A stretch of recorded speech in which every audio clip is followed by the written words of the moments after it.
హల్లెలూయా. ప్రతి ఆదివారము ఒక పండుగ లాంటిది మనకి. Every Sunday is a celebration. ప్రతి ఆదివారం కూడా ఒక, చెప్పండి నెక్స్ట్ ఏంటిది, గట్టిగా చెప్పాలి, పండుగ. దాని తర్వాత ప్రతి ఆదివారం కూడా ఒక సిద్ధపాటు. Every Sunday is a preparation. తర్వాత మూడవది, ప్రతి ఆదివారం కూడా ఒక రూపాంతరం పొందుకునే సమయం. Every Sunday is a transformation. Hallelujah. దేనికి సెలబ్రేషన్ అంటే విశ్వాసులతో కలిసి దేవుని ఆరాధించే సమయాన్ని, అదే విధంగా అవకాశాన్ని దేవుడు మన జీవితంలో ఇంకా ఉంచాడు. అందుని బట్టి దేవునికి విశ్వాసంతో మన కృతజ్ఞతాస్తుతులు చెల్లించే సమయం, ఒక పండుగ. ఆమేన్. లాస్ట్ వీక్ విన్న వాక్యానికి ఫాలో మెసేజ్ ఈ రోజున మెసేజ్ ఏంటి తెలుసా? ఈ రోజు మెసేజ్ సారాంశము డోంట్ క్విట్. Don't quit. దాని తెలుగులో అర్థం ఏంటి తెలుసా? వదిలేయకు. విత్తనాన్ని నాటిన తర్వాత పంట అని వచ్చే ప్రాసెస్ ని ఎలా వస్తుంది ఏంటి అనేది మనం తెలుసుకుందాం. త్వరగా ఒక వాక్య భాగంలోకి వెళ్దాం. గలితీయులకు రాసిన పత్రిక 6వ అధ్యాయం 9వ వచనం. గలితీయులకు రాసిన పత్రిక 6వ అధ్యాయం 9వ వచనం. మనము మేలు చేయుట యందు విసుగక యుందుము, మనము అలయక మేలు చేసితిమేమి, తగిన కాలమందు పంట కోతుము. చాలండి. బైబిల్ ఏం చెప్తుంది తెలుసా? మనము మేలు చేయుట యందు విసుగగా ఉండుము, మనము అలయక ఉండిన ఎడల తగిన కాలమందు పంట కోస్తామంట. సో లాస్ట్ వీక్ విత్తనాన్ని నాటాలి అన్న అంశాన్ని నేర్చుకున్నాం. విత్తనాన్ని నాటితే పంట కోస్తామని నేర్చుకున్నాం. అయితే ఈ పంట ఎప్పుడు కోస్తాం? ఈ ఆశీర్వాదం ఎప్పుడు పొందుకుంటాం? ఈ యొక్క ప్రాంతానికి సమాధానం ఎప్పుడు పొందుకుంటాం? జాబ్ లో ప్రమోషన్ ఎప్పుడు పొందుకుంటాం? జాబ్ లో బ్రేక్ త్రూ ఎప్పుడు పొందుకుంటాం? బయట ఆర్థిక ఇబ్బందుల నుంచి విడుదల ఎప్పుడు పొందుకుంటాం? అనారోగ్య సమస్యల నుంచి ఎప్పుడు విడుదల పొందుకుంటాం? స్వస్థలకు ఎప్పుడు నడిపించబడతాం అనే ఒక అంశం క్లియర్ గా ఇక్కడ తెలియపరుస్తుంది. అందరం కలిసి చదువుదామా? స్క్రీన్ మీద కూడా ఉంది, చదువుదాం. మనము మేలు చేయుట యందు విసుగగా ఉందుము, మనము అలయక మేలు చేసితిమేమి, తగిన కాలమందు పంట కోతుము. మరొకసారి చదువుతాం. నేను చదువుతాను జాగ్రత్తగా, అక్షరం పదాన్ని పదం చూడండి స్క్రీన్ గా. మనము మేలు చేయటం విసుగక యుందుము. మానవుడికి ఎక్కువ వచ్చేది తెలుసా? విసుక్కుంటాడు, చిరాకు పడతాడు. కొన్ని విషయాలు లేట్ అయినా, కొన్ని ఒక ఇబ్బందికరమైన పరిస్థితులు ఎదురైనా ఏం చేస్తాడు తెలుసా? వెంటనే ఎక్కువ సమయం తీసుకోకుండా, లేట్ చేయకుండా వెంటనే విసుగు చిరాకు పడతాడు. అబ్బా ఇంకెన్ని రోజులు నాకు ఈ బాధలు, ఎన్ని రోజులు నేను ఎప్పటి నుంచో ప్రార్థన చేస్తున్నాను కదా, ఇన్నిసార్లు ఇక చాలు అని అనుకుంటాం. చాలా మంది వారి యొక్క పెళ్లి విషయంలో కావచ్చు, వారి యొక్క జాబ్ లో విషయంలో కావచ్చు, వారి యొక్క బిజినెస్ విషయంలో కావచ్చు, హౌ లాంగ్, ఎన్నిసార్లు, ఇంకెంతసేపు, ఇక చాలు అని చెప్పి వాళ్ళు ఏం చేస్తారు తెలుసా? వాళ్ళు చేసే ప్రార్థన వదిలేస్తారు, వాళ్ళు ముందుకు వెళ్ళే విధానాన్ని వదిలేస్తారు. నా వల్ల కాదు, ఇంకా నా ఓపిక లేదు, నా వల్ల కాదు, నేను చేయలేను, ఇంకెన్ని రోజులు, ఇంకెన్నిసార్లు, ఇక చాలు అని చెప్పి వాళ్ళు చేతులు ఎత్తేస్తారు. ప్రేమేంద్రం బిడ్డలారా, అలాగా మీరు ఎప్పుడైనా మీ జీవితంలో ఇక చాలు, నా వల్ల కాదు అని చేతులు ఎత్తేసే సందర్భాలు ఉన్నాయా? మీరు చేతులు ఎత్తాల్సిన అవసరం లేదు. మీ మనసులో ఒకసారి పరీక్షించుకోండి. ఇక నా వల్ల కాదు అని మన వెక్స్ అవుట్ అయి, అనగా ఓపిక నశించిపోయి, విసుగుపోయి, ఫ్రస్ట్రేట్ అయిపోయి, యాంగ్షియస్ అయిపోయి, నా వల్ల కాదు అని చెప్పి దిగాలుగా ఉంటాం. ఎన్ని సంవత్సరాలు, చాలా మంది స్త్రీలు గర్భఫలం లేక చాలా సంవత్సరాల నుంచి బాధపడుతుంటారు. ఇంకెంతసేపు, ఇంకెన్ని సంవత్సరాలు, ఇంకెన్ని నెలలు అని చెప్పి అనుకుంటుంటారు. ఉద్యోగం రాక బాధపడుతుంటారు. ఇంకెన్ని రోజులు, ఇంకెంతసేపు అని చెప్పి అనుకుంటుంటారు. ఇక చాలు, నేను ఉద్యోగం ప్రయత్నించాను, ఇక చాలు, నేను ప్రార్థన చేయను, ఇక చాలు, నేను చేయలేను అని చెప్పి నీరసం అయిపోతుంటారు. ప్రియమందరు బిడ్డారా, దేవుడు వాళ్ళకి చెప్తున్నారు ఒక మాట ఏమిటి తెలుసా? Don't quit. వదిలేయకు. డోంట్ క్విట్, వదిలేయకు. నువ్వు ప్రార్థన చేసే విషయాన్ని వదిలేయకు. నువ్వు బైబిల్ వాక్యం చదివే విషయాన్ని వదిలేయకు. దేవుడి దగ్గరికి వచ్చి దేవుని యొక్క సన్నిధిలో ఆయన ఆరాధించే విషయాన్ని వదిలేయకు. దేవుణ్ణి ఆనుకునే విషయాన్ని వదిలేయకు. ఇతరులకి మేలు చే విషయంలో వదిలేయకు. నీ కుటుంబం గురించి ప్రార్థన చేసే విషయాన్ని వదిలేయకు. వదిలేయకు, వదిలేయకు. డోంట్ క్విట్ అని చెప్పుకుంటారు. అయితే నువ్వు విత్తనాన్ని విత్తిన తర్వాత పంట కోయడానికి సమయం పడుతుంది. నీకు ముందు ఏమి కనిపించదో, ఏమి జరగట్లేదు అని అనుకుంటచ్చు. నీకు ముందు ఏమి కనిపించదు. నేను ఒక ఎగ్జాంపుల్ చెప్తాను. ఈ ఎగ్జాంపుల్ ఏంటి తెలుసా? ఒక చెట్టు నీకు పరిచయం చేస్తాను. దీన్ని చైనీస్ బ్యాంబూ అని అంటారు. ఇది ఆ చెట్టు. మీరు ఎప్పుడైనా చూసారా బ్యాంబూ చెట్టు? చూసే ఉంటారు కదా, చాలా మంది చూసే ఉంటారు చిన్నప్పటి నుంచి. అయితే ప్రత్యేకంగా చైనీస్ బ్యాంబూ చెట్టు ఏంటి తెలుసా? ఒక రైతు ఈ బ్యాంబూ చెట్టుని విత్తనాన్ని నాటిన తర్వాత ప్రతిరోజు దానికి కావాల్సిన ఎరువు, ఆహారం, నీళ్లు అన్ని పోస్తున్నాడు. కానీ మొక్క మాత్రం బయటికి రావట్లేదు. ఇతర వ్యక్తులు వాళ్ళని చూసి, రైతులు చూసి ఎగతాళి చేయడం మొదలు పెట్టారు, వెక్కిరించడం మొదలు పెట్టారు. నేను వేసిన మొక్కలు 10 రోజుల్లో, 4 రోజుల్లోనే 2 నెలలకే వచ్చినాయి. నువ్వు సంవత్సరం దాటిపోయింది కూడా, నువ్వు మాత్రము నీకు మొక్క రాలేదు, ఇంకా ఎన్ని నీళ్లు పోస్తావు, ఎంత ఆహారాన్ని పెడతావు, వెక్కిరిస్తున్నారు. అయినా ఈ యొక్క రైతు ఎవరి మాటలు పట్టించుకోకుండా ఆ యొక్క దానికి ఎక్కడైతే విత్తనం నాటాడో అక్కడ నీళ్లు పోస్తున్నాడు, పంట పెడుతూనే ఉన్నాడు, దానికి ఎరువు పెడుతున్నాడు, జాగ్రత్తగా తీసుకుంటారు. సంవత్సరం అయిపోయింది, 2 సంవత్సరాలు అయిపోయింది, 3 సంవత్సరాలు అయిపోయింది, 4 సంవత్సరాలు అయిపోయింది. అందరూ వచ్చేసి చాలయ్యా, ఇంత అనవసరంగా నీళ్లు వేస్ట్ చేస్తున్నావు, అనవసరంగా ఆహారం వేస్ట్ చేస్తున్నావు, అనవసరంగా అన్ని నువ్వు వేస్ట్ చేస్తున్నావు అని చెప్పి ఆయన ఎత్తిపడడం మొదలు పెట్టారు. అయినా రైతు నమ్మకం ఉంచాడు, ఆ విత్తనం మీద విశ్వాసం ఉంచాడు.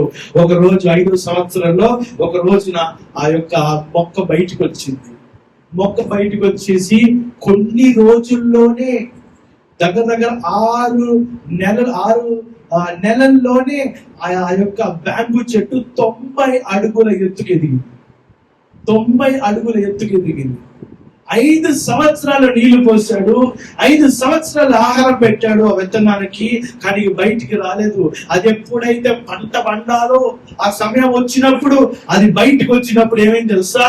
6 నెలల్లోనే 90 అడుగుల ఎత్తు పెరిగింది. ప్రియమైన బిడ్డలారా, నీ జీవితం నువ్వు అనుకుంటొచ్చు, నేను విత్తనాన్ని నాటుతున్నాను కానీ పంట కనిపించట్లేదు, నేను విత్తనాన్ని నాటాను, దానికి కావాల్సిన ఆహారం ఇస్తున్నాను, దానికి పంట కనిపించట్లేదు, ఆశీర్వాదం రావట్లేదు, అభిషేకం రావట్లేదు. కానీ ప్రియమైన బిడ్డలారా, దేవుడు ఏం చెప్తున్నాడు తెలుసా?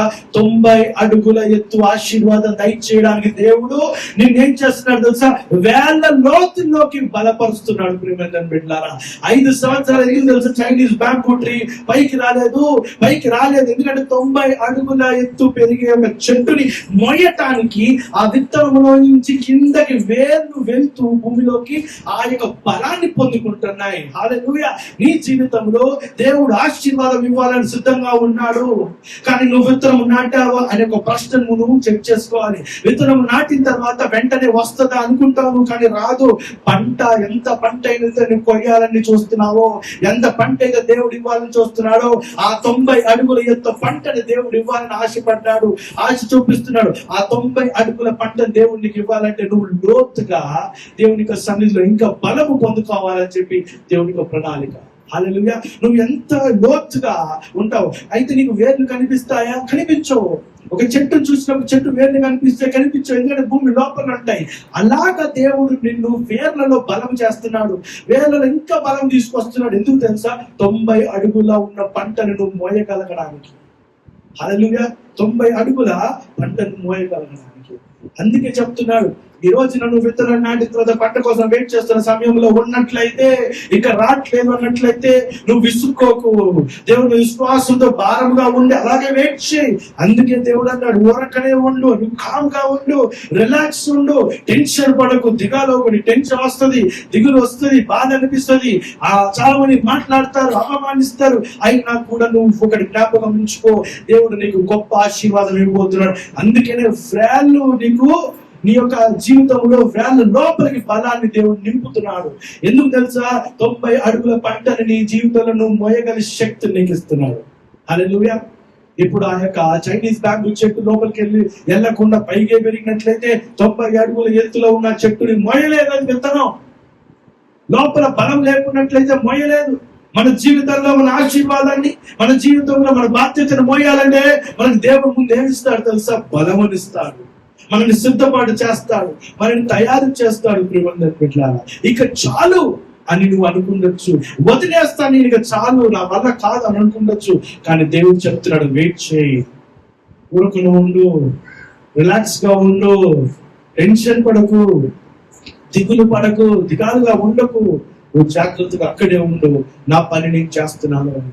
ఎప్పుడైతే నువ్వు చాలు అని అంటావో, ఎప్పుడైతే నువ్వు ఆపే అని అంటావో, దేవుని యొక్క కార్యం ముందుకు వెళ్ళకపోవడానికి అడ్డంకు నువ్వే వేసినట్టు అవుతుంది. గమనించాం ప్రియమందరిని బిడ్డలారా, నీ నోటితో కన్ఫెస్ చేయం. విన్నాక నోరు చాలా మంచిగా ఉంచుకోవాలి వాక్యాన్ని. నీ నోటితో ప్రతి మాట పలికే, ప్రతి విశ్వాసంలో పలికే మాట జాగ్రత్తగా అది సఫలంలోకి వస్తుంది. నువ్వు ఎప్పుడైతే నీ చాలు అంటావో, ఎప్పుడైతే అవ్వదు అంటావో, ఎప్పుడైతే నా వల్ల కాదు, నా జీవితం పోయింది అంటావో, నిజంగా గాలి కొట్టిపోతుంది ప్రియమందరిని బిడ్డలారా. అందుకే మన దేవుని విశ్వాసంలో, దేవుని యొక్క వాక్యంలో, దేవుని యొక్క నామంలో మనం స్థిరంగా ఉంటూ, మనం ఇతర విశ్వాసుల దగ్గర నుంచి బలం పొందుకుంటూ, పరలోక సంబంధం బలం పొందుకుంటూ మనం ముందుకు వెళ్ళినట్లయితే ఖచ్చితంగా దేవుడు మనకు ఆ యొక్క పంటని ఎప్పుడు చదువుతా? తగిన కాలమందు. ఆ వాక్య భాగం మరొకసారి చదువుదాం. మనము మేలు చేయుట విసుగక ఉందము, అలసిపోకుండా ఉందము, తగిన కాలమందు పంటను వస్తాము. హల్లెలూయా. ఆ పిక్చర్ ఒకసారి వేయండి, ఆ డైమండ్స్ పిక్చర్. ఇంకొకటి ఉండొచ్చు డైమండ్స్ పిక్చర్. సరే తీయండి, ఇంకొక వాక్య భాగం చూద్దాం. ఈ ముగ్గురు వ్యక్తుల్ని నేను ముందుకు తీసుకొస్తాను. ఆ ముగ్గురు వ్యక్తులు బలమైన వారు, దేవుని యొక్క సేవకులు, ప్రవక్తలు. వారు కూడా చాలు అన్నారు. ఇక చాలు, నా వల్ల కాదు అని చెప్పారు. దేవుడితో అన్నారు, మనుషులతో అన్నారు, వారితో వారే అనుకున్నారు, ఇక చాలు అన్నారు. ఇక చాలు అన్న పదాన్ని మనం ఖచ్చితంగా మనం వాడే ఉంటాం. ఇప్పటివరకు వాడినట్లయితే ఫ్యూచర్ లో వాడకుండా మనం జాగ్రత్త పరుచుకుందాం. ఎందుకు తెలుసా? చాలు అన్న పదాన్ని మనమే కాదు, దేవుని యొక్క సేవలు, దేవుని పరిచయలు ఉన్నవారు, ప్రవక్తలు చాలా మంది కూడా ఆ మాటలు అన్నారు. ఈ యొక్క పిక్చర్ ఫోటో చూసినట్లయితే పైన ఆయన ఆ యొక్క డైమండ్స్ కోసం, బంగారం కోసం, వజ్రాల కోసం తవ్వడం ప్రారంభించాడు. తవ్వి తవ్వి తవ్వి తవ్వి తవ్వి ఎక్కడ ఆపేశాడు తెలుసా? చూసారా? చెప్పగలుగుతారు ఎక్కడ ఆపేశాడు? కింద ఫోటో చూడండి. ఎక్కడ ఆపేశాడండి? ఇంకొకసారి తవ్వుంటే అందులో డైమండ్లన్నీ బయటకు వచ్చేదేమో కదా. చాలా సార్లు ఏం చేస్తాం తెలుసా? మనం ఆ చివరి క్షణం వరకు వచ్చి, ఆ చివరి అడుగులోకి వచ్చేసి ఆ అడుగు తీసుకోకుండా ఆపేస్తాం. ప్రియమందరిని పెట్టాలి, అక్కడి వరకు వచ్చి చాలుగా రాదు అని ఒక నమ్మకాన్ని మనం విశ్వాసంతో అక్కడ నమ్మేస్తాం. ఏంటి రాదు అని నమ్మకాన్ని నమ్మేసి వెళ్ళిపోతుంటాం. మరి ఆ పంట ఎవరి కోసం ఉంచారు? ఆ వ్యక్తి కోసమే కదా. నీ జీవితంలో పంట ఎవరి కోసం ఉంచారు? నీ కోసమే కదా. మనం లాస్ట్ మినిట్ వరకు వచ్చి, లాస్ట్ అడుగు వరకు వచ్చి చాలు అని చెప్పి వెనక్కి వెళ్ళిపోతే పంట ఎలా వస్తుంది? ఇక చాలు అనడం మానేసి విశ్వాసముతో ముందుకు వెళ్తా అని చెప్పి మనం ప్రకటించుకొని మనం ముందుకు వెళ్ళాలి. ప్రియమందరిని హల్లెలూయా. ఏలియా మన వ్యక్తి ఉన్నాడు కదా బైబిల్లో, మంచి ప్రవక్త, మంచి బలమైన ప్రవక్త, అద్భుత కార్యాలు చేశాడు యెహోవా నామములో. ఆయన ఏం చేశాడంటే ఒక వాక్య భాగం చూద్దాం. మొదటి రాజులు 19:4 చూద్దాం. మొదటి రాజులు 19:4. తాను ఒక దిన ప్రయాణము అరణ్యంలోనికి పోయి ఒక బదరి వృక్షము క్రింద కూర్చుండి మరణాపేక్ష గలవాడై, ఇక్కడ గమనించండి, యెహోవా నా పితరుల కంటే నేను ఎక్కువ వాడను కాను, ఇంత మట్టుకు చాలును, నా ప్రాణము తీసుకొను అని ప్రార్థన చేశారు. ఈ వ్యక్తి ఎవరు తెలుసా? ఏలియా. బైబిల్ అద్భుత కార్యములు చేసిన వ్యక్తి, బలమైన వ్యక్తి, మంచి ప్రవక్త. అయితే ఆయన ఏమంటున్నాడు తెలుసా? అలసిపోయి, శరీరములు అలసిపోయి ఏమంటున్నాడు తెలుసా? ఒక వృక్షం కింద, చెట్టు కింద కూర్చొని మరణాపేక్ష గలవాడే దేవుడితో మాట్లాడుతున్నాడు. డైరెక్ట్ గా దేవుడికి చెప్తున్నాడు. ఈయన ఇతరులకు కాదు, సోదరులకు కాదు, కుటుంబ సభ్యులకు కాదు, డైరెక్ట్ గా దేవుడికి ఏం చెప్తాడు తెలుసా? యెహోవా నా పితరుల కంటే నేను ఎక్కువ వాడను కాను. నా పితరులు, నా తల్లిదండ్రులు, నా ఒక ముత్తాతలు, వాళ్ళందరూ కూడా చాలా బలమైన వాళ్ళు, వాళ్ళకంటే నేను ఎక్కువ కాదు, నా వల్ల కాదు, ఇంత మట్టుకు చాలు, నా ప్రాణం తీసుకుని ఆయన నా వల్ల కాదు అని చెప్పి విసిగిపోయి మాట్లాడుతున్నాడు. ఇక్కడ ఒక చిరాకు వచ్చి మాట్లాడుతున్నాడు, చనిపోయే పరిస్థితిలో దిశలో ఉండి మాట్లాడుతున్నాడు, డెత్ బెడ్ మీద మాట్లాడుతున్నా వల్ల కాదు అని. ప్రియమైన బిడ్డలారా, మన జీవితంలో అపవాది అలాంటి డెత్ బెడ్ దగ్గరికి, అలాంటి ఓటమి దగ్గరికి తీసుకెళ్ళేసి నా వల్ల కాదు, చాలు, నేను చనిపోయినా పర్లేదు అని ఒక ఆలోచనని మన జీవితంలో మనని ప్రోత్సహిస్తుంది. అలాంటి వద్దు అని చెప్పి, చాలు అని చెప్పి ఎనిమి అలాగా తయారు చేస్తుందండి. శత్రువు అలాగా నడిపిస్తుంది. అపవాది మనల్ని అలాగా తన కుర్చీలోకి తీసుకొని, తన టచెస్ లో తీసుకొని ఇలా తిప్పేస్తుంది, మిక్సీలో తిప్పేసినట్టు. అయితే ఏలియా అన్న బలవంతుడు అంటే పెద్ద ప్రవక్త లాస్ట్ మినిట్ లో వచ్చి ఏమన్నాడు తెలుసా? యెహోవా నాకు చాలు నాయన, నా వల్ల కాదు, నా ప్రాణం తీసుకో అని చెప్పి ప్రార్థన చేయడం మొదలు పెట్టాడు.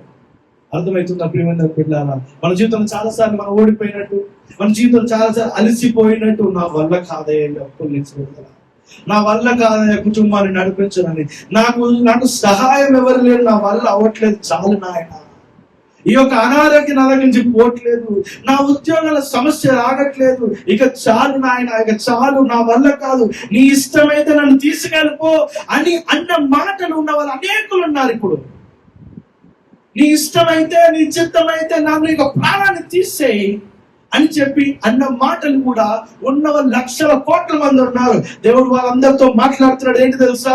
ఇక చాలు అన్న పదాన్ని మాట్లాడడం ఆపే. ఎప్పుడైతే నువ్వు చాలు అంటావో, నీ నోటి ద్వారా నువ్వు కన్ఫెస్ చేస్తున్నావు, నీ నోటి ద్వారా పలుకుతున్నావు చాలు అని చెప్పి. హల్లెలూయా. మీ జీవితంలో అలసిపోయినప్పుడు, ఓడిపోయిన పరిస్థితికి వచ్చినప్పుడు, ఇబ్బందికరమైన పరిస్థితికి వచ్చినప్పుడు, అలసిపోయి ఒంట్లో శరీరము లేక, మనసులో బలము లేక మనం అనేక సార్లు కూడా చాలు అని చెప్పారు. ఏలియా అంత బలవంతుడు, ఆయన చాలు అంటున్నాడంటే ఒకసారి గమనించండి. ఇతను ఎంత గొప్పవాడు, ఎంత బలమైన వాడంటే, కర్మేలు పర్వతం మీద 450 మంది బయలుదేవుని యొక్క భక్తులు, ఆ ప్రవక్తలు ఒంటరిగా ఎదుర్కొన్నాడు. ఆకాశము నుండి అగ్నిని కురిపించమని ప్రార్థించిన వ్యక్తి ఆయన. దేవుడు అగ్నిని పంపాడు.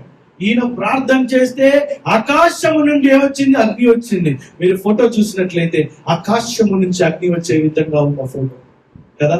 అలాంటి వ్యక్తి ఏమంటున్నారు తెలుసా? అలిసిపోయి చాలు అంటున్నారు. హల్లెలూయా. ఒక చెట్టు కింద కూర్చొని దేవునితో ఏమంటున్నాడు ఒకసారి గమనించుకుందాం. చాలు ప్రభువా, నా ప్రాణాన్ని తీసేయ్, నా ప్రాణాన్ని తీసుకొని విజ్ఞప్తి చేసుకుంటున్నాడు, రిక్వెస్ట్ చేస్తున్నాడు, ప్రార్థన చేస్తున్నారు. నేను నా పితరుల కంటే మంచివాడని కాదు, వాళ్ళకంటే ఎక్కువ కాదు నేను. మనము కూడా కంపేర్ చేస్తాం. మన యొక్క సిబ్లింగ్స్, మన యొక్క అక్క చెల్లెలతోని, అన్నదమ్ములతోని, ఇతరుల కుటుంబ సభ్యులతో కంపేర్ చేసుకొని, వాడంత టాలెంట్ నాకు లేదు, వాడంతా మంచి జాబ్ నాకు రాదు అని కంపేర్ చేసుకొని, వాళ్ళంత టాలెంట్ నాకు లేదు అని చెప్పి కంపేర్ చేసుకొని, వాళ్ళంత బలము నాకు లేదు, నాలెడ్జ్ లేదు, తెలివి లేదని కంపేర్ చేసుకొని, ఇక నా వల్ల కాదయ్యా ఎగ్జామ్ పాస్ అవ్వడానికి అని చెప్తున్నాను. నా జీవితంలో ఒక ఎగ్జామ్ ఉంటుంది. ఆ ఎగ్జామ్ పేరు, నేను ఇంజనీరింగ్ చదివినప్పుడు ఎగ్జామ్ పేరు కార్, CAR. మీకు చెప్పాను ఆల్రెడీ, ఒక విషయం సగం చెప్పాను. ఆ కార్ సబ్జెక్ట్ పేరు కార్. ఓకే, కార్ అంటే మనం నడిపే కార్ కాదు, CAR spelling correct. Civil aviations requirements ఒక కార్ ఉంటుంది. చాలా కష్టమైన సబ్జెక్టు. ఆ paper exam, government exam pass అవ్వాలంటే, ఆ పేపర్ ని రాయాలంటే టాప్ 5 888 ప్రొఫెషనల్ సెట్ చేస్తారు. ఆ పేపర్ ఎంత చదివినా కూడా పాస్ అవ్వడం చాలా కష్టం. అది ఏరోప్లేన్స్ కి సంబంధించిన ఇంజనీరింగ్ కోర్స్, చాలా కష్టం. అయితే మా కాలేజ్ లో 60 మంది ఉంటే 59 మందిలో 9కి అర్థం కాకపోతుండే ఆ సబ్జెక్టు. వాళ్ళందరూ కూడా హాస్టల్ తీసుకొచ్చి నన్ను కూర్చోబెట్టుకుని అది చెప్పించుకునేవాళ్ళు.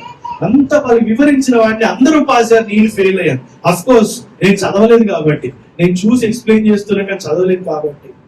అయితే నేను 2 సార్లు రాశాను, నిజంగా చదివి రాశాను, 2 సార్లు రాశాను. నేను 2 సార్లు ఫెయిల్ అయ్యాను.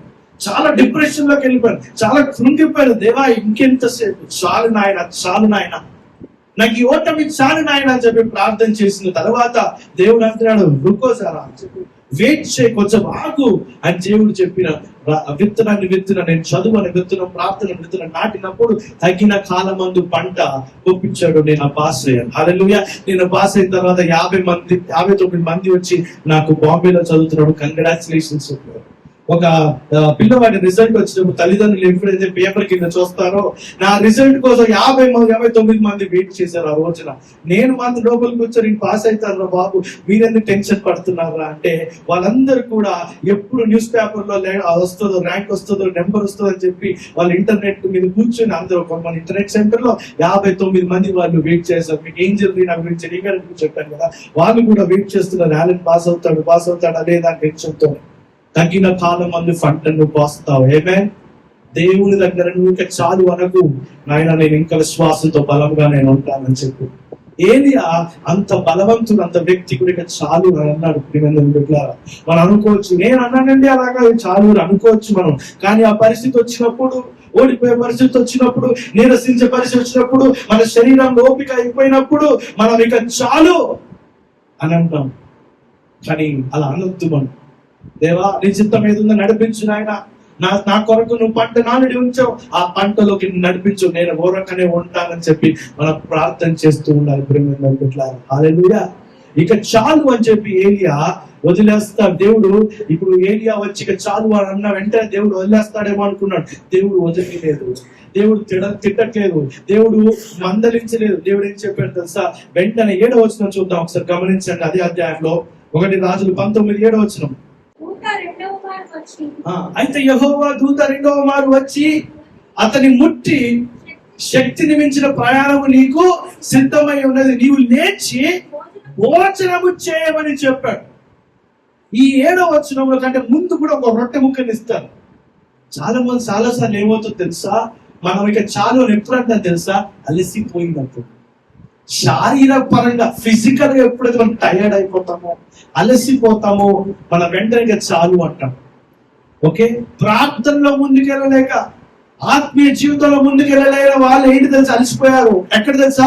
ఆత్మలో అలసిపోయి ఉంటారు. వాళ్ళు ఫిజికల్ గా అలసిపోయిన వారికి చాలు అని అంటారు, ఆత్మలో అలసిపోయిన వారికి చాలు అంటారు. ఇక్కడ ఏలియా ఫిజికల్ గా అలసిపోయాక చాలు అంటే దేవుడు ఏం చెప్పాడు? ఒక రొట్టెని తీసుకుని, రొట్టెని తిని ఫస్ట్ అని చెప్పాను. ఆ రొట్టె తిని బలం వచ్చిన తర్వాత ఈ 7వ వచనంలో మరొక్కసారి భయంకరమైన మంచి భోజనాన్ని పెట్టాడు. ఆ భోజనం తిన్న తర్వాత అనేక రోజులు సార్ ఏం చేశారు తెలుసా? తినకుండా బయలుదేరి ప్రయాణం అయిపోయాడు. మీరు వాక్య భాగం చాలా చదవండి, చాలా బాగుంటుంది ఆ అధ్యాయం. మరొకసారి చదువు 7వ వచనం. అయితే యెహోవా దూత 2వ మారు వచ్చి అతని ముట్టిని, శక్తికి మించిన ప్రయాణం నీకు సిద్ధమై ఉన్నది. నీ శక్తిని మించిన ప్రయాణం ఉన్నది. దేవుడు మనతో కూడా మాట్లాడుతున్నాడు. మనకి శక్తిని మించిన ప్రయాణం మన జీవితంలో ఉన్నది. ఇంకా మనం ఇంకా ఖచ్చితంగా 40, 50 సంవత్సరాలు, 60 సంవత్సరాలు, 70 సంవత్సరాలు బతకాల్సిన వాళ్ళం. అంత ప్రయాణం ఉన్నది. అంత ప్రయాణం మనం ముందుకు కావాల్సింది ఏంటి తెలుసా? మన శారీరకమైన బలం కావాలి, ఆత్మలో కూడా మనం బలం కావాలి. అందుకు మనం ఏం చేయాలి తెలుసా? భోజనం చేయాలి. ఏం చెప్పాడు? లేచి భోజనము చేయమన్నాడు. నీకు శారీరకమైన బలం కావాలన్నప్పుడు నువ్వేం చేయాలి సార్? భోజనం చేయాలి. అలసిపోయినప్పుడు నీకు తెలుసుకోవాల్సింది ఏంటి తెలుసా? నేను అలసిపోయాను, నాకు ఆహారం కావాలి, కొంచెం నిద్ర కావాలి, నేను బలాన్ని రూపాంతరంలోకి నడిపించబడడానికి నాకు ఎనర్జీ కావాలి అని చెప్పి మనం ఒక అర్థం చేసుకొని మనం ముందుకెళ్ళాలని. కానీ ఒక చాలు అనే పదాన్ని మనం వాడవలసిన అవసరం లేదు. హల్లెలూయా. ఎప్పుడైతే మనము ఆ యొక్క ఆత్మలో యుద్ధం చేస్తున్నప్పుడు, ఆత్మ విషయాల ముందు యుద్ధం చేస్తున్నప్పుడు మనకు కావాల్సింది తెలుసా? భయంకరంగా ఆహారము. ఏ ఆహారం తెలుసా? దేవుని యొక్క ఆహారం భయంకరంగా కావాలి, అనగా చాలా ఎక్కువగా కావాలి. అప్పుడు మనం అలిసిపోయినప్పుడు వెంటనే బైబిల్ వాక్యం తీసి, బైబిల్ వాక్యం లోతులు ఏం తెలియపరుస్తుంది మనకు అని చెప్పి చదువుకుంటూ మనం ఆత్మలో బలాన్ని పొందుకుంటే జాగ్రత్తగా నిల్చుంటాం. అక్కడే నిల్చుంటాం, ఆన్ ద స్పాట్ నిల్చుంటాం. ఏలియా ఇక చాలు అన్న వ్యక్తికి దేవుడు భోజనం పెట్టి బలాన్ని ముందు నడిపించాలి. నువ్వు ఎప్పుడైతే దేవుని వైపు తిరుగుతావో నీకు కూడా బలాన్ని భోజనం పెట్టి బలాన్ని దేవుడు ముందుకు నడిపిస్తాడు. హల్లెలూయా. అర్థమవుతుందా అని చెప్పే మాట? నువ్వు లాస్ట్ వరకు వచ్చి చాలు అనుకోవచ్చు, చివరి వరకు వచ్చి నువ్వు చాలు అని అనుకోవచ్చు. ఆ ఒక్క అడుగు నువ్వు మానేస్తావంటే నువ్వు నిజంగా పంట కోయలేవు. ఈరోజు విత్తనం నాటిన తర్వాత పంట కోయని వాళ్ళందరూ కూడా ఆ యొక్క చివరి క్షణము వచ్చి వాళ్ళు వదిలేసిన వాళ్ళే. నిజమైన సక్సెస్ లోకి వచ్చే వ్యక్తి ఎవరు తెలుసా? చివరి వరకు పోరాడే వ్యక్తి, చివరి వరకు ఓపికతో ఉంటూ, చివరి వరకు కనిపెట్టుకొని ఉంటున్న వ్యక్తి మాత్రమే. హల్లెలూయా. మనం ఏ విషయాన్నైనా స్టార్ట్ చేసేటప్పుడు చాలా హ్యాపీగా, ఎనర్జెటిక్ గా ఓకే, చాలా ఎనర్జెటిక్ గా బలం పెట్టి సంతోషంగా స్టార్ట్ చేస్తాం, ముందుకు వెళ్ళిపోతుంటాం. ఓకే, కొన్ని రోజుల తర్వాత, కొంత సమయం తర్వాత మెల్లగా మన యొక్క యాక్షన్స్, మన యొక్క పని, మన చేతిలో నుంచి వచ్చే పని యొక్క విషయమైన కార్యాలు మెల్లగా తగ్గుముఖం పడి స్లో అయిపోతుంటాం. కానీ ఎవరు తెలుసా విజయాన్ని పొందుకుంటారు, ఎవరు తెలుసా పంటనికి వస్తారు తెలుసా? చివరి వరకు ఎవరైతే నడుస్తారో, చివరి వరకు ప్రయాణం ఎవరైతే చేస్తారో, చివరి వరకు ఎవరైతే విశ్వాసంతో దేవుని మొరపెడితే ఎవరైతే నడుస్తారో వారు ఖచ్చితంగా పంటను చూస్తారు. నువ్వు నీ జీవితంలో ఫలము చూడాలన్నా, పంటను చూడాలన్నా, ఆ పంటను కొయ్యాలన్నా, ఆ పంటను తినాలన్నా వెయిట్ చేయాలి సార్. చివరి వరకు నువ్వు వేచి ఉండాలి. చివరి వరకు నువ్వు కూడా దేవుని మీద మొరపెడుతూ, దేవుని మీద దగ్గర నుంచి బలాన్ని పొందుకుంటూ, దేవుని మీద విశ్వాసం పొందుకుంటూ, ఆయనకు ఆనుకుంటూ మనం ముందుకెళ్ళాలి. హల్లెలూయా. ఏంటా ఎప్పుడైతే ఇంకా చాలు అన్నాడు దేవుడు, వెంటనే ప్రత్యక్షమైన దూతను పంపించి కావాల్సిన బలమును భోజనం పెట్టించాడు. ఎప్పుడైతే నువ్వు దేవుని వైపు తిరిగి, దేవా నాకు ఓపిక అయిపోతున్నట్టు అనిపిస్తుంది, నాకు బలమును ప్రసాదించు దేవా, ఎప్పుడైతే నువ్వు అంటావో దేవుడు నీ జీవితంలో నూతన బలమును ప్రసాదిస్తాడు. ఆమేన్. మనం ఏం చేయాలి తెలుసా? అనుదినము కూడా ఎవ్రీడే నూతన బలము గురించి ప్రార్థన చేయాలి, న్యూ స్ట్రెంగ్త్ గురించి ప్రార్థన చేస్తూ ఉంటారు. హల్లెలూయా. ఎంతమంది పొద్దున్న టిఫిన్ తిన్నారు? ఎంతమంది మధ్యాహ్నం భోజనం చేస్తారు? అందరూ చేస్తారు. ఎంతమంది రాత్రి భోజనం తింటారు? ఫాస్టింగ్ ఉన్నారు అనుకండి, మోస్ట్ సండే ఎవరు ఫాస్టింగ్ ఉన్నారు. రాత్రి కూడా ఎంతమంది తింటారు? ఈరోజు నైట్ డిన్నర్ చేస్తారు అందరు. ఎందుకు తింటున్నారు? మీరు నిన్న తిన్నారుగా, మొన్న తిన్నారుగా, పోయిన వారం తినలేదా? ఈ వారం మానేసేయండి. ఎందుకు తింటాం మనం పూట కన్నా? 3 పూటలు ఖచ్చితంగా ఎందుకు తింటాం అంటే, 3 అని ఖచ్చితంగా కాదు, కొంతమంది 5-6 సార్లు తినే వాళ్ళు కూడా ఉంటారు కదా. ఖచ్చితంగా తింటాం, ఎందుకంటే అఫ్కోర్స్ ఆకలి ఎక్కువ ఉన్న వాళ్ళు ఎక్కువ తింటారు కదా. ఎందుకు తింటాం? నిన్న తిన్నాం కదా, పొద్దున్న తిన్నాం కదా, రాత్రి తిన్నాం కదా, ఇప్పుడు తినకపోతే బలం రాదు, బలం ఉండదు, శక్తి ఉండదు. మన శరీరానికి ఏం కావాలి తెలుసా? న్యూ స్ట్రెంగ్త్ కావాలి, నూతనమైన బలం కావాలి. ఎందుకంటే ఆల్రెడీ వచ్చిన బలం ఖర్చు అయిపోయింది, ఆల్రెడీ వచ్చిన బలం కన్జ్యూమ్ అయిపోయింది, ఆల్రెడీ వచ్చిన బలం అయిపోయింది. అందుకేం కావాలి? మనకి నూతన బలం కావాలి. హల్లెలూయా. సో మనం ఏం చేయాలి తెలుసా? ప్రార్థన, God fill me with new strength. దేవా నన్ను నూతన బలముతో నింపు నాయన, నూతన శక్తితో నింపు నాయన అని చెప్పి ప్రార్థించాను. హల్లెలూయా. ఇక చాలు అనడము ఇక్కడ ఆపేద్దామా? విత్తనాన్ని విత్తిన వాళ్ళము మన పంట కోయడానికి సమయం పడుతుంది. అది దేవుని యొక్క సమయము, తగిన కాలం ఆయన ఖచ్చితంగా ఇస్తాడు. ఆయన పంటిస్తే ఆశామాషిగా ఉండదు, ఆయన పంటిస్తే అలకొర ఉండదు, ఆయన పంటిస్తే కొసలు ఇవ్వడం అనమాట. ఆయన పంటిస్తే నువ్వు అనుకున్న దానికంటే ఊహించిన రెట్టింపు ఆశీర్వాదం ఇస్తాడు. ఆ చైనీస్ బ్యాంబూ ట్రీ 90 అడుగులు ఎత్తున ఎదిగినట్టుగా అంత ఘనంగా పంటేస్తాడు. ప్రియమైన బిడ్డలారా, హల్లెలూయా. అది ఏం కథ? ఇంకో వ్యక్తి గురించి పరిచయం చేస్తాను. ఆయన పేరు యాకోబు. ఆదికాండము 32వ అధ్యాయం 26వ వచనం చూద్దాం. ఆదికాండము 32వ అధ్యాయం 26 చదువుదామా? ఆయన తెల్లవారుచున్నది గనుక నన్ను పోనిమ్మనగా అతడు, నీవు నన్ను ఆశీర్వదించితేనే గాని నేను నిన్ను పోనిను. ఈయన పేరేంటి? యాకోబు. ఓకే, యాకోబు ఏం చేశాడు తెలుసా?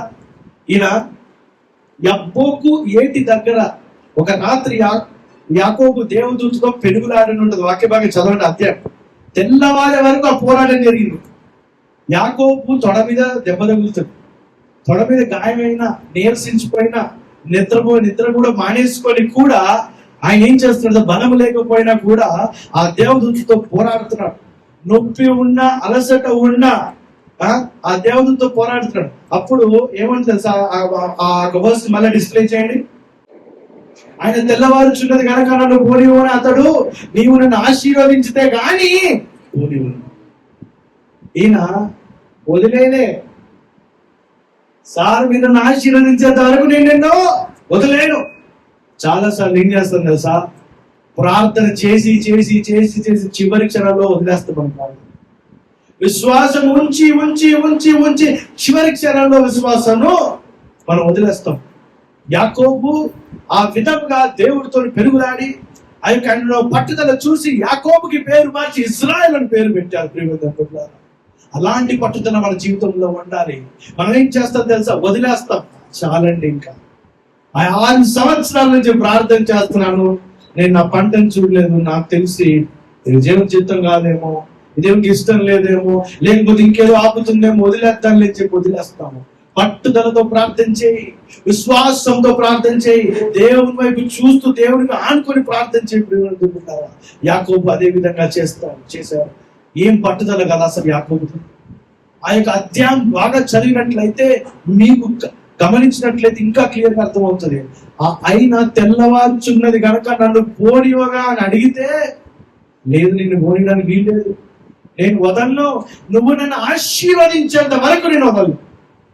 హల్లెలూయా. మన పోరాటం ఏంటి తెలుసా? మనం చేసే ప్రార్థన. మన పోరాటం ఏంటి తెలుసా? మనం పెట్టే విశ్వాసము. మన పోరాటం ఏమిటి తెలుసా? ఆత్మీయులు ఇంకా బలపడడం. మన పోరాటం ఏమిటి తెలుసా? మనం మోకరించి దేవుని వైపు చూస్తూ విశ్వాసంగా ప్రార్థన చేయడం. ఒక 4-5 సంవత్సరాల విషయం మేము ప్రార్థన చేసిన తర్వాత ఇంకా అవ్వట్లేదు, జరగట్లేదు, పంట రావట్లేదు అని చెప్పి మనం అలసిపోయి ఏం చేస్తాం? మానేస్తాం. అలసిపోయి వెనక్కి వెళ్ళిపోతాం. అలసిపోయి ఆ విషయం గురించి ప్రార్థన చేయకుండా ఇంకొక విషయం గురించి ప్రార్థన చేస్తుంటాం. ఆ విషయం మర్చిపోతాం, ఆ విషయం పక్కన పెట్టేస్తాం. కానీ యాకోబు ఏం చేశాడు? వదలలే, ప్రార్థన వదలలే, ఆయన ఆశీర్వాదం కావాలి అనుకున్న పట్టుదలను వదలలే. మరి నీ జీవితంలో, నా జీవితం అలాంటి విశ్వాసం గల, ప్రార్థన గల అన్న పట్టుదల మనకు ఉండదా? యాకోబుకి యాక్చువల్ పేరేంటి తెలుసా? మోసగాడు. కానీ ఆయన పట్టుదల చూసి, దేవుని వైపు చేస్తున్న క్రియను చూసి, ఆ పెరుగుదలను చూసి ఆయనకి ఇజ్రాయెల్ అని పేరు పెట్టారు. చాలా సార్లు కూడా మన జీవితం ఏం చేస్తాం తెలుసా? మనం వదిలేస్తాం. ఇంకా చాలే, అయిపోయిందిలే అని చెప్పి అలసిపోయి, శారీరకంగా అలసిపోయి, ఆత్మకరంగా అలసిపోయి మనం ఇక చాలే అని మనము వదిలేస్తాం. మన జీవితంలో దెబ్బలు తగిలి ఉండొచ్చు, ఇబ్బందులు ఎదురై ఉండొచ్చు, ఛాలెంజెస్ ఎదురై ఉండొచ్చు. కానీ యాకోబు కూడా దెబ్బలు తగిలి, యాకోబు తొడకి గాయమైంది, రక్తం గారుతుంది, ఒంట్లో శరీరంలో నీరసం ఉంది, బలం లేదు. నీ జీవితంలో, నా జీవితంలో కూడా మన ఉద్యోగంలో కావచ్చు, వ్యాపారంలో కావచ్చు, కుటుంబాన్ని నడిపించే విషయంలో కావచ్చు, మనకు దెబ్బలు తగులుతాయి. దెబ్బలు తగిలినాయి అని చెప్పి మన శరీరంలో, గుండెలోంచి, మనసులోంచి రక్తం వస్తుందని చెప్పి, నీరసం వస్తుందని చెప్పి, చెమట వస్తుందని చెప్పి, చాలే అని చెప్పి మన దారిని మనం పోతే ఏమవుతుందో తెలుసా? చివరి క్షణం వరకు మనం ఉండకపోతే పంటను చూసే అవకాశం మనం కోల్పోతాం. దేవుడు చెప్తుంటాడు, ప్రేరేపిస్తుంటాడు, పరిశుద్ధాత్ముడి ద్వారా ప్రార్థన చేయి. ఫలానా వ్యక్తితో పేరు పెట్టి పిలిచి, నా ప్రియ కుమారుడు, నా ప్రియ కుమార్తె ప్రార్థన చేయి. ఇంకొక అడుగు దూరంలోనే నీకు ఉంచిన పంట ఉంది, ఇంకొక అడుగు మాత్రమే. కానీ మనం ఏం చేస్తాం తెలుసా? అన్ని సంవత్సరాల నుంచి చేసిన ప్రార్థన జ్ఞాపకం ఉంచుకొని ఆ ఒక్క అడుగుని మర్చిపోయి మనం వెనక్కి వెళ్ళి పంటని చూడకుండా పరిస్థితి మనం వెళ్ళేసి మనం ఏం చేస్తాం తెలుసా? దేవుడి మీద వేస్తాం. దేవుడికి ఇష్టం లేదు, దేవుడు నన్ను వదిలేస్తాడు, దేవుడు నన్ను మర్చిపోయాడని చెప్పి దేవుడి మీద అభాండాలు వేయడానికి ప్రయత్నం చేస్తూ ఉంటాడు. యాకోబు ఏం చేశాడు? డోంట్ క్విట్, నన్ను ఆశీర్వదించగా అసలు నేను వదిలే ప్రసక్తే లేదు. ఈ రోజున నేను నేర్చుకోవాలా అని చెప్పి పట్టుదలతోని అక్కడ పెంగులాడాడు. నువ్వు ఎంత పట్టుదలతో మరి ప్రార్థన చేస్తున్నావు? నీ జీవితంలో ఎంత పట్టుదల పెట్టి విశ్వాసంతో దేవుని వైపు చూస్తున్నావు? హల్లెలూయా. ఒకసారి గమనించుకో. ఇక చాలు అన్న పదాన్ని నువ్వు ఆపేసి విశ్వాసంతో, బలముతోని నేను వదిలేయను అని ఖచ్చితమైన పట్టుదలతోని దేవుని విశ్వాసంతో ఉంచుతూ దేవుని వైపు ఆనుకొని ఉంటూ మనం ముందుకెళ్ళినట్లయితే దేవుడు మన కోసం ఏర్పాటు చేసిన పంటను మనం ఖచ్చితంగా కోస్తాం. హల్లెలూయా. మీరు నమ్ముతున్నారు అసలు దేవుడు మీ జీవితంలో పంటను ఉంచాడని నమ్ముతున్నారు? ఎంతమంది నమ్ముతున్నారు? నిజంగా నమ్ముతున్నారు? రైట్. అయితే మనం చేయాల్సిన బాధ్యత ఏమిటి తెలుసా? ఆ పంటను కోసేంత వరకు కూడా మనం వదిలేయద్దు. ఆమేన్. దేవుడు మనకి ఇవ్వాలని ఆశపడుతున్నాడు. కానీ మనం పొందుకోలేని పరిస్థితుల్లో ఉన్నామో లేదో చెక్ చేసుకోవాలి. మనం పొందుకోలేని పరిస్థితుల్లో ఉన్నామంటే దానికి కారణం ఏంటి తెలుసా? మనం వదిలేసాం. ఐ క్విట్, నేను వదిలేసాం అనే ఒక అంశాన్ని మనం గమనించుకొని, గ్రహించుకొని తిరిగి మన ప్రార్థనా పూర్వకంగా మనము ముందుకెళ్ళాలి. హల్లెలూయా. పేతురు గురించి చూద్దాం. మత్తయి సువార్త 14:30. ఈ యొక్క సందర్భాన్ని జ్ఞాపకం చేస్తాను మీకు. గలిలయ సముద్రం మీద జరుగుతుంది ఈ యొక్క సందర్భం. గాలిని చూచి భయపడి మునిగిపోసాగి, ఓ ప్రభువా నన్ను రక్షించమని కేకలు వేశారు. ఎవరు? పేతురు. పేతురు అడుగుతాడు యేసుప్రభు తిరిగి, ప్రభు నిజమైతే నేను కూడా నీళ్ళలోకి అడుగు పెట్టేటట్టుగా నాకు ఆజ్ఞ ఇవ్వంటే రా అనగానే పేతురు ఏం చేస్తాడు, పడవ నుంచి కాలు తీసి బయట పెట్టి నీళ్ళ మీద నడవడం మొదలు పెడతాడు. ఆ నీళ్ళ మీద నడుస్తూ ముందుకెళ్తాడు. యేసుప్రభు వారు చూసేంత వరకు కూడా ఆయన భయపడడు, మునిగిపోడు. కానీ ఎప్పుడైతే అలల వైపు చూస్తాడో వెంటనే మునిగిపోవడం సాగిస్తాడు. అయితే ఇక్కడ అలల వైపు చూసిన వెంటనే మునిగిపోడు. అలల వైపు చూసిన తర్వాత భయం ఎప్పుడైతే నా హృదయంలోకి ఎంటర్ అవుతుందో, మళ్ళీ చెప్తున్నాను, అలల వైపు చూసిన తర్వాత ఎప్పుడైతే పిరికితనమో భయం అనేది ఎప్పుడైతే మనసులో ఎంటర్ అవుతుందో అప్పుడు మునిగిపోవడం స్టార్ట్ చేస్తాడు. అయితే మునిగిపోతున్నాను కదా, నేను ఓడిపోతున్నాను కదా, నేను చనిపోతున్నాను కదా, నా జీవితం మొత్తం పోయింది కదా అని చెప్పి పేతురు వదిలేలే. ఏమని చేశాడు తెలుసా? దేవా రక్షకుడా నన్ను రక్షించు అని చెప్పి పేతురు ఏం చేశాడంటే వెంటనే అరవగా యేసు ప్రభు వారి చేయి చాపి అతన్ని పట్టుకొని పైకి తీసుకొచ్చాడు. అప్పుడు అడిగాను, విశ్వాసి ఎందుకు సందేహపడుతుంది అని అడుగుతా అన్నాడు. అప్పుడు కూడా పేతురుని నేను మునిగిపోతున్నాను, నా పని అయిపోయింది, నేను చనిపోతున్నాను, నేను ఓడిపోయానని చెప్పి అనుకొని వదిలేదే. వెంటనే దేవుడి వైపు చూసి మొరపెట్టడం మొదలు పెడితే దేవుడు తన చెయ్యి పట్టుకొని, పేతురు చెయ్యి పట్టుకొని మరి తీసుకొచ్చి నిల్చోబెట్టాడు. నేను జీవితంలో ఓటమి అనే పరిస్థితి ఉందా, ఓడిపోయాననే పరిస్థితి ఉందా, చనిపోవాల్సిన పరిస్థితి ఉందా, చనిపోయాక చివరి అంచుల్లో ఉన్నావా, ఎక్కడున్నా ఒకసారి చెక్ చేసుకోవాలి. నీ కుటుంబము, నీ యొక్క జీవితము ఎక్కడ ఉంది ఒకసారి చెక్ చేసుకో. నువ్వు అలాగా పేతురు ఏ విధంగా అలని చూసి భయపడిన తర్వాత మునిగిపోయే పరిస్థితుల్లో నువ్వు ఉన్నట్లయితే నువ్వు వదిలేకుండా ఆ ఓటమని తీసుకున్న తర్వాత దాన్ని పట్టుకొని కూర్చోకుండా, నువ్వు జీవితం అయిపోయిందని వదిలేకుండా యేసు ప్రభు వారి వైపు తిరిగి నువ్వు మొరపెట్టినట్లయితే ఆయనని చేయి పట్టుకొని మళ్ళీ తిరిగి నిల్చోబెడతాను. హల్లెలూయా. నువ్వు ఏ పంట గురించి ఏదో ప్రార్థన చేస్తున్నావో, ఏ ఫలం గురించి ఏదో ప్రార్థన చేస్తున్నావో, ఏ ట్రాన్స్ఫర్మేషన్ గురించి ఏదో ప్రార్థన చేస్తున్నావో, ఏ యొక్క మరి విడుదల గురించి ప్రార్థన చేస్తున్నావో, ఆ విడుదల గురించి నువ్వేం చేయాలి తెలుసా? దేవుని వైపు చూసి వదలక మొరపెట్టు, వదలక ప్రార్థన చేయి, విశ్వాసంతో ప్రార్థన చేయి. నిన్ను తన చేయి చాచి నీ చేయి పట్టుకొని లేచి నిల్చోబెడతాడు. ఈరోజు నీ ఎవరి గురించి ప్రార్థన చేస్తున్నావు? వ్యక్తిగతంగా నీ గురించి ప్రార్థన చేస్తున్నావా? కుటుంబ ప్రార్థన చేస్తున్నావా? పిల్లల గురించి ప్రార్థన చేస్తున్నావా? నీ తల్లిదండ్రులు ప్రార్థన చేస్తున్నావా? ఆ ప్రార్థన వదిలేసావా? ఆ ప్రార్థన చాలా అనుకుంటున్నావా? ఒకవేళ అనుకున్నట్లయితే నువ్వు ఆలోచన ఆపేసి ముందుకు వెళ్ళే ప్రయత్నం చేయి. దేవా, పేతురు ఏ విధంగా అయితే రక్షకుడు రక్షించాలన్నాడో ఆ విధంగా యేసయ్యా నా చెయ్యి పట్టుకొని నడిపించిన ఆయన అలసిపోయినట్టుగా ఉంది నాకు అని చెప్పి నువ్వు ప్రార్థన చేసి మొరపెట్టినట్లయితే నీ చెయ్యి పట్టుకొని నడిపిస్తాడు. హల్లెలూయా. మీరు చాలా ఆదివారాల నుంచి చర్చకు వస్తున్నారు కదా, మన సంఘంలో ఎన్ని లైట్లు ఉన్నాయో లెక్క పెట్టారా? ఎవరైనా లెక్క పెట్టారా? అయ్యో నవ్వుతారు. జనరల్గా నేను చిన్నప్పుడు బాగా లెక్క పెట్టే ఉంది. చిన్నప్పుడు ట్యాంక్ బండ్ మీద వెళ్ళేటప్పుడు ట్యాంక్ బండ్ మీద స్టాచ్యూస్ ఉంటాయి, విగ్రహాలు ఉంటాయి తెలుసా? ఓకే, నేను కాలేజ్ రోజుల్లో నడుచుకుంటూ వెళ్ళినప్పుడు లెక్క పెట్టుకుంటూ వెళ్ళాను. 1, 2, 3 లెక్క పెట్టుకుంటూ వెళ్ళాను. అప్పుడు 32 ఉండేది, ఇప్పుడు ఎక్కువ పెరిగి ఉంది. మనం కార్లో కూర్చొని వెళ్తున్నాం, బస్సులో కూర్చొని వెళ్తున్నాం, మన పక్కన కార్లో వెళ్తుంటే లెక్క పెడుతున్నాను. ఎప్పుడైనా లెక్క పెట్టారా కదా? మన చర్చ్ లో మనకి హాల్లో ఎన్ని లైట్లు ఎప్పుడు లెక్క పెట్టారా? ఈ రోజు వాళ్ళు లెక్క పెట్టారు, నెక్స్ట్ వారం అడుగుతారు, చెప్తాను. లైట్ల గురించి ఎందుకు చెప్తున్నానంటే, ఈ రోజున మనం ఇన్ని లైట్లు వేసుకొని మరి ఇంత యొక్క వెలుగులో మనము మాట్లాడుకుంటున్నాం. నేను ఇక్కడ నుండి మాట్లాడుతున్నాం, మీకు కనిపిస్తున్నాను, మీరు అక్కడ కూర్చొని నన్ను చూస్తున్నా, మీరు నాకు కనిపిస్తున్నారంటే దానికి కారణం ఒక వ్యక్తి, ఒక సైంటిస్ట్. ఆయన పేరు థామస్ అల్వా ఎడిసన్ అనే వ్యక్తి. ఆయన ఏం చేశాడు తెలుసా? బల్బుని కనుక్కున్నాడు. ఎప్పుడైతే ఆ బల్బుని కొనుక్కొని మానవానికి ప్రపంచానికి ఇచ్చాడో, ప్రపంచమంతటి కూడా రాత్రి వేళల్లో కూడా బల్బులు పెట్టుకొని మన ఇంట్లో వెలుగులో ఉంటూ వెలుగులో భోజనం చేస్తున్నారు, జాగ్రత్త పరుచుకుంటున్నారు వారి కుటుంబాలను. దానికి కారణమైన వ్యక్తి ఆ సైంటిస్ట్ పేరు థామస్ అల్వా ఎడిసన్. ఆయన ఒక ఆయన అడిగారు, సార్ మీరు ఎన్నిసార్లు ప్రయత్నించారు ఈ బల్బుని కనిపెట్టడానికంటే? ఆయన అన్నారు కదా, కొన్ని వేల సార్లు నేను ప్రయత్నించాలని చెప్పాను.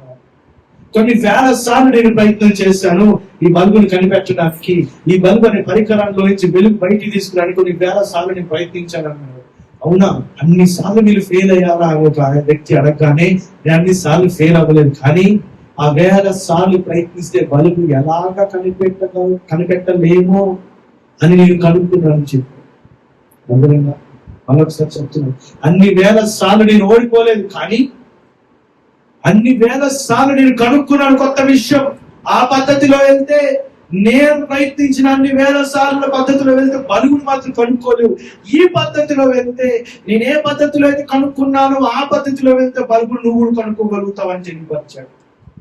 ఆయన అన్ని వేల సార్లలో ఎన్నో సార్లు విసిగిపోయి ఉంటాడు, ఎన్నో సార్లు ఫ్రస్ట్రేట్ అయి ఉంటాడు, ఎన్నో సార్లు చిరాకు వచ్చి ఉంటది. నాకెందుకు వచ్చిన బాధ అండి, నాకేమి వచ్చేది ఉందా పోయేది ఉందా అని చెప్పి ఇక చాలు అని చెప్పి ఒకవేళ ఆయన కనుక ఆపేస్తుంటే, బలుగును కనుక్కునే ప్రక్రియకి ఆపేస్తుంటే ఈ రోజు మన బలుగు ఉండేది కాదేమో.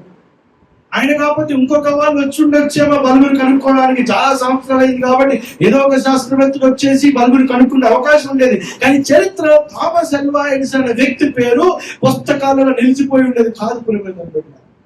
హల్లెలూయా. నీ యొక్క పేరు నీ కుటుంబంలో, నీ యొక్క పేరు సమాజంలో, నీ యొక్క పేరు దేశంలో, ప్రపంచంలో నిలిచిపోవాలి అని అంటే, దేవుని యొక్క పుస్తకంలో రాయబడాలి అంటే ఇక చాలు అనే పదం వాడకుండా విశ్వాసంతో ముందుకెళ్ళాలి. థామస్ అల్వా ఎడిసన్ అనే వ్యక్తి ఇక చాలు, నా వల్ల కాదు, నేను చేయలేను అనుకున్నట్టయితే బలుగును కనిపెట్టే వ్యక్తిగా ఆయన ఖ్యాతి ప్రఖ్యాతి వచ్చేది కాదు. ఈ రోజు నీ జీవితంలో నీ సాక్ష్యం ఏంటి? నీ కథ ఏమిటి? నీ సాక్ష్యం నీకు తెలుసా? కరెక్ట్ గా నీ కుటుంబ సభ్యులకు తెలుసా? నువ్వు సరిగ్గా ఉంటున్నావా? నీ జీవితాన్ని నడిపించుకుంటున్నావా? అసలు నీ పేరు ఒక 10 మందికైనా తెలుసా? థామస్ అల్వా ఎడిసన్ అనే వ్యక్తి, ఆయన పేరు ప్రపంచం మొత్తం తెలుసు. ఆయన మంచి క్రైస్తవుడు. మరి విశ్వాసిగా క్రైస్తవుడుగా ఉన్న మనము ఇక చాలు అనే ఒక స్థితిలో ఉన్నామా? లేదు, దేవుని విశ్వాసం ఉంటూ బలం ఉంచుతూ దేవుని దగ్గర బలం పొందుకుంటూ నేను ముందుకు వెళ్తా అనే విశ్వాసంలో మనం గమనించుకుంటాం. హల్లెలూయా. Praise the Lord. అర్థమవుతుందా అండి అందరికి? డోంట్ క్విట్, వదిలేకు, ముందుకు బలముగా సాగు. ఎంతమంది మధ్యాహ్నం చికెన్ వండుతున్నారు ఇంట్లో? చెప్పండి, పర్లేదు, నేనైతే రానులేండి. ఇంకా 2 ఇంకా చికెన్ చికెన్ ఉన్నారు ఇట్లా అంటే క్వశ్చన్ మార్క్. అదేంటండి కొత్తగా మాట్లాడుతున్నారు అడగండి, అలా చూపిస్తారు. ఎంతమంది చికెన్ తింటారు? అందరూ, ఆల్మోస్ట్ అందరూ తింటారు. సండే ఖచ్చితంగా తింటారు, ఈ రోజు ఖచ్చితంగా వండుతారు కదా. అయితే ఒక ఆయన ఉన్నాడు, మీరు చికెన్ ఇప్పుడే వేయకండి ఆ ఫోటో. మీరు ఇప్పుడు చికెన్ వండినప్పుడు మీ ఇంట్లో వాళ్ళకి వడ్డించినప్పుడు ఆ ప్లేట్లో బాగా నేను చెప్పినప్పుడు నిసిరేసారా? మీరు తిడతారు, కొడతారు. మీకు నెక్స్ట్ డే ఫుడ్ బ్యాటర్ కాబట్టి మిమ్మల్ని ఏం అనర్లేదు, మీ రోజులు ఏమనర్లేదా? ఒక 50 సంవత్సరాల క్రితం కావచ్చు, ఫుడ్ పెట్టినప్పుడు నచ్చకపోతే ఇసిరేసే పరిస్థితులు కూడా ఉండే, నచ్చకపోతే ముఖం మీద చిట్టే పరిస్థితులు ఉండే. కానీ అది కూడా ఒక 2 సార్లు 3 సార్లు, మహా అంటే 10 సార్లు అయి ఉండొచ్చు. చికెన్ నచ్చకపోతే, ఫుడ్ నచ్చకపోతే నాకు వద్దు బాగా అని చెప్పి పక్కకు పడేసే పరిస్థితులు 10-20 ఉండొచ్చు. కానీ ఒక ఆయన చికెన్ వండాడు, ఆయన చికెన్ వండితే దాదాపు 1000 సార్లు రిజెక్ట్ చేశారు. దాదాపు ఎన్ని సార్లు అండి? 1000 సార్లు ఆయన చికెన్ నచ్చలే. 1000 సార్లు.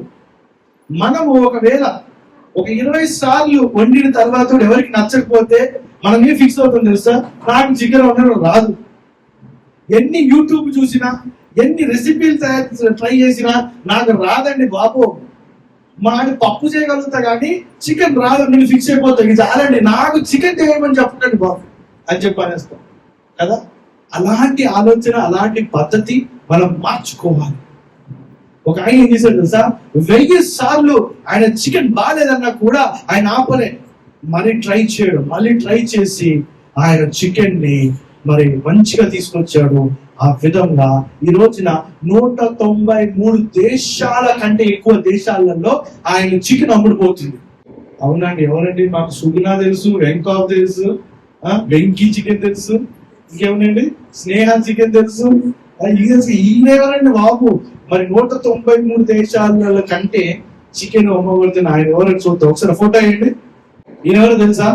అంటే కొంతమంది తెలుసు తాత. KFC, correct. కేఎఫ్సి ఎప్పుడైనా విన్నారా, చూసారా? కొంతమంది మనం తినే ఉంటాం కదా కేఎఫ్సి, కెంటకీ ఫ్రైడ్ చికెన్.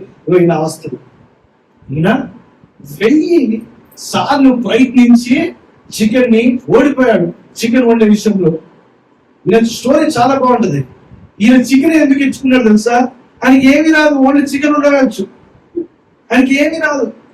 6 సంవత్సరాల వయసులో ఉన్నప్పుడు ఆ తల్లిదండ్రులు పోగొట్టుకొని తన తమ్ముడికి తన చెల్లికి వంట వండుతూ 6 సంవత్సరాల వయసులోనే, గమనించండి, ఆ బ్రెడ్ ప్యాకెట్ కొనుక్కొచ్చుకొని దొంగిలించుకొని వచ్చి దాంట్లో ఆ క్యాబేజీ ముక్కలు టమాటా ముక్కలు శాండ్విచ్ లా చేసి పిల్లలకి ఇచ్చి, తను 12 సంవత్సరాలు వచ్చినాక వంటలు వండి అది చేసి ఇది చేసి, దాని తర్వాత ఆర్మీలో చేసిన ఫెయిల్ అయ్యాడు.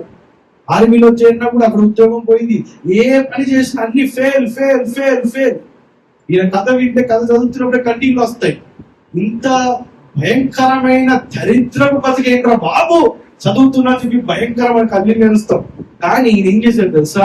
65వ సంవత్సరంలో ఆయనకు ఒక లిస్ట్ రాసుకున్నాడు, పేపర్ తీసుకొని. అసలు నేనేం చేయలేనా అని చెప్పి ఆయనకి ఏమి వచ్చో మొత్తం రాసుకున్నాడు. మా కోచింగ్ లో ఇది నేర్పిస్తాం. నేను కూడా ఈయన స్టోరీ నుంచి చాలా నేర్చుకుని కూడా చాలా విషయాల్లో మెరుగుపడ్డా.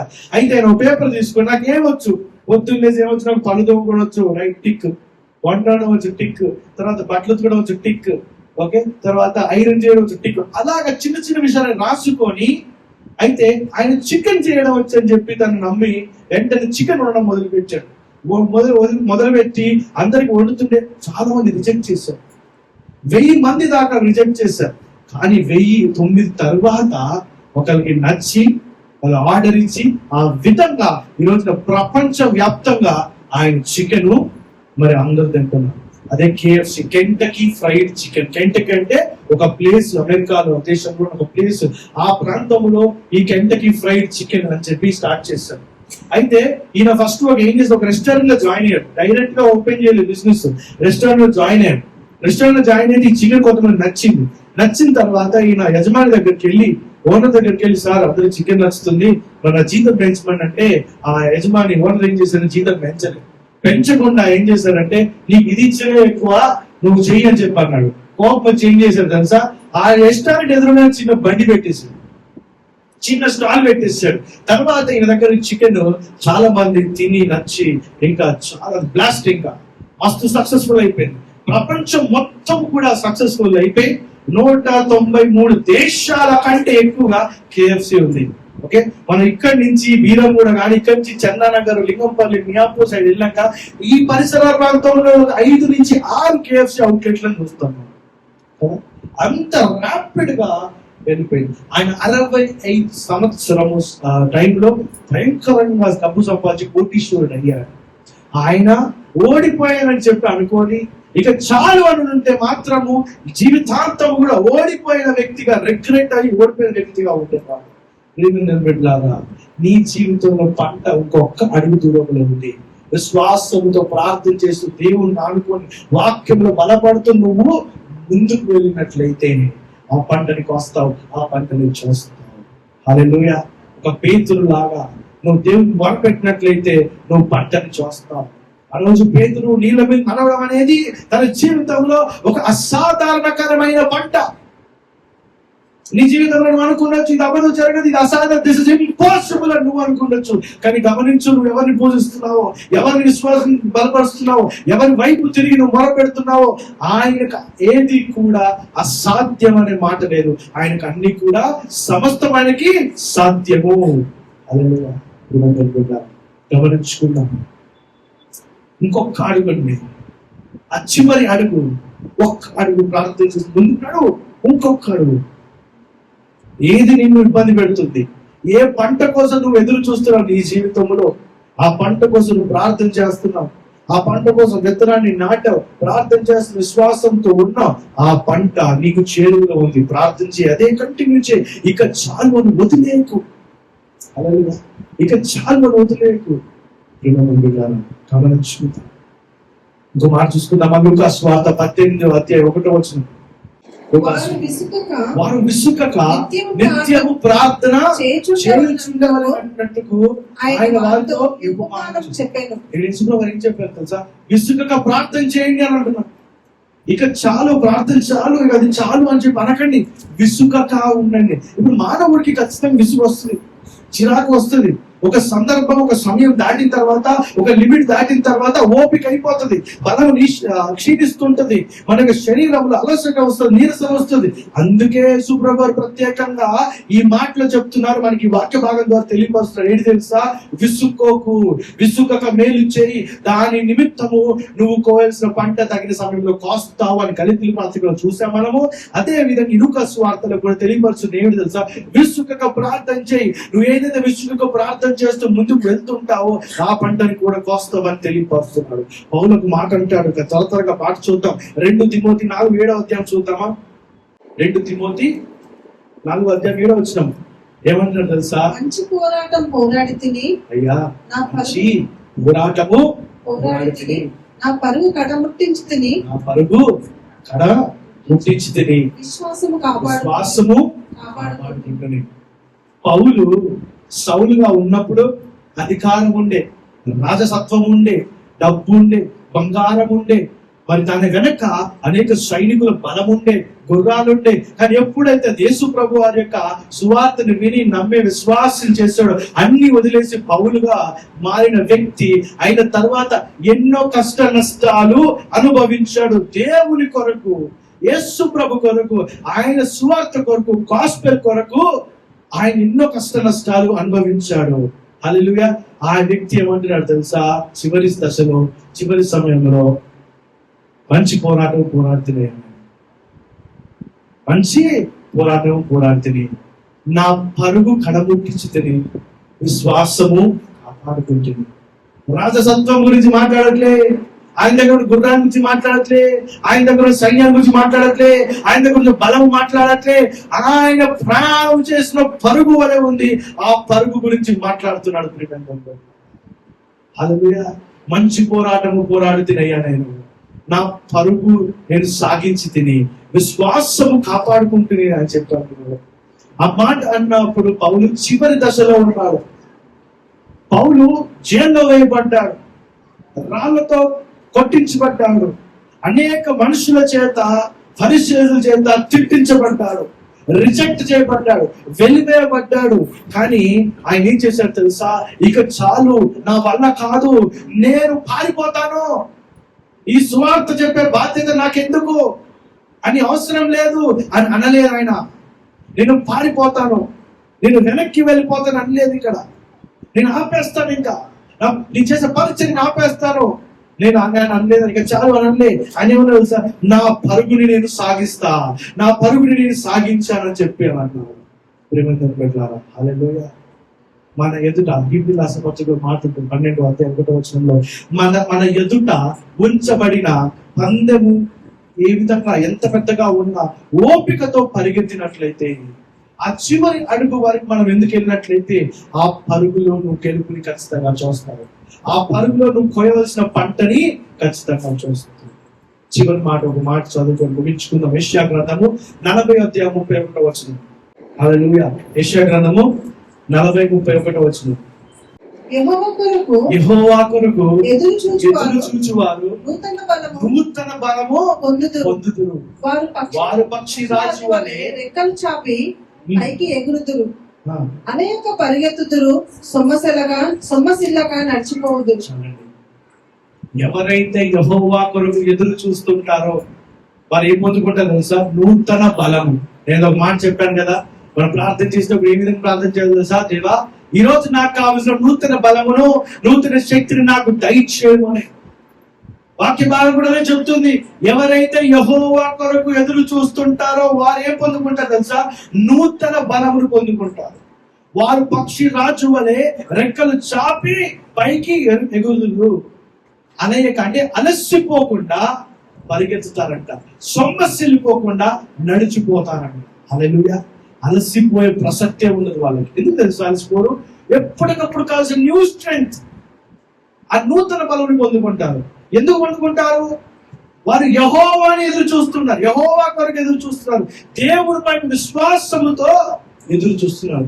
యెహోవా కొరకు ఎదురు చూసి వారు నూతన బలమును పొందుతారు. వారు పక్షి రాజు వాళ్ళ రెక్కలు చాచి పైకి ఎగురుదురు, అలయక పరిగెత్తుదురు, సొమ్మసిల్లక నడుస్తారు. వాళ్ళు ఎంత దూరం ప్రయాణించినా కూడా వాళ్ళు అలసిపోరు. ఇప్పుడు 4 కిలోమీటర్లు 5 కిలోమీటర్లు నడిచిన తర్వాత మనం అలసిపోతాం. కానీ దేవుడి వైపు, యెహోవా వైపు చూస్తూ నడుస్తున్న వారు అలసిపోరు. ఎందుకు తెలుసా? వారికి కావలసిన నూతన బలమును ఎప్పటికప్పుడు కూడా దేవుడు దయచేస్తున్నాడు. హల్లెలూయా. మరి ఈ రోజున నువ్వు వదిలేయకుండా, క్విట్ చేయకుండా, నువ్వు ఏదైతే అలసిపోయాను అనుకుంటున్నావు, ఏదైతే ఓడిపోయాను అనుకుంటున్నావు, ఏదైతే నిరుత్సాహపడుతున్నావు అనుకుంటున్నావో ఆ యొక్క విషయాన్ని ఎత్తి పట్టుకున్నావు. ఆ యొక్క విషయం గురించి ప్రార్థన చేద్దాం. ముగింపులోకి వచ్చాము, మన జీవితం ముగింపులోకి వచ్చేసింది. ఓడిపోయాను, నేను చనిపోయే పరిస్థితికి వచ్చాను, డెత్ బెడ్ చివరి క్షణాల్లో ఉంటున్నాను నేను అని అనుకున్న పరిస్థితి ఉన్నట్లయితే 1 అడుగు దూరంలోనే ఆ పంట ఉంది. నువ్వు విత్తనాన్ని నాటావు, ఆ విత్తనానికి కావాల్సిన పంట దేవుడు నీకు ఇవ్వబోతున్నాడు ఒక్క అడుగు దూరంలో. హల్లెలూయా. ప్రియమైన బిడ్డలారా, దేవుడు విషయాలు నీతోని ఏదో టైం పాస్ కోసం మాట్లాడట్లేదు. ఈ రోజున ఆయనకు పని లేక మనతో మాట్లాడట్లేదు. విషయాలు చాలా అవసరమైన మాటలు కాబట్టి దేవుడు నిర్ణయించి ఈ రోజున మనతో మాట్లాడుతున్నాడు. మన ప్రార్థన వినమకం ఏదుంది, మన కష్టాలు ఏమున్నాయి, మన నష్టాలు ఏమున్నాయి, ఓడిపోయిన పరిస్థితులు ఏమున్నది, మనకు ఫలము రావాల్సిన పరిస్థితి ఏముంది, ఆ పంట కోసం మనం ఒకసారి ఎత్తి పట్టుకుని ప్రార్థించేద్దాం. అలసక మనం ఇక చాలు అనే మాట అనకుండా మనం ముందు ప్రయాణం చేస్తూ దేవుని యొక్క విశ్వాసములో మనం ముందుకు వెళ్దాం. పేతురు ఏ విధంగా అయితే దేవుని వైపు చూసి వదిలేకుండా మొరపెట్టాడు, ఏలియా దేవుని వైపు ఏ విధంగా చూసి ప్రార్థన చేశాడో బలం కోసం, ఏ విధంగా అయితే యాకోబు పెరుగులాడి పట్టుదలతో ప్రార్థన చేసి పట్టుదలతో ముందుకెళ్ళాడో ఆ విధముగా మనం వదిలేయకుండా మనం ముందుకెళ్దాం. ఒకసారి లేచి నిల్చుందాం అందరం కలిసి.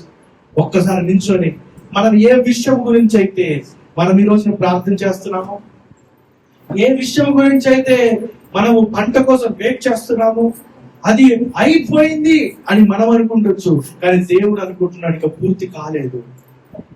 ఆయన మొదలు పెట్టాడు, ఆయన ఖచ్చితంగా నడిపిస్తాడు, ఆయన పూర్తి చేస్తాడు.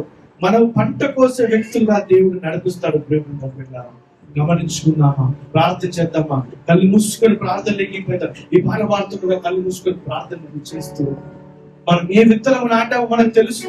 వ్యక్తిగతమైన విత్తనాన్ని ఏదైతే నాటేమో మనకు తెలుసు.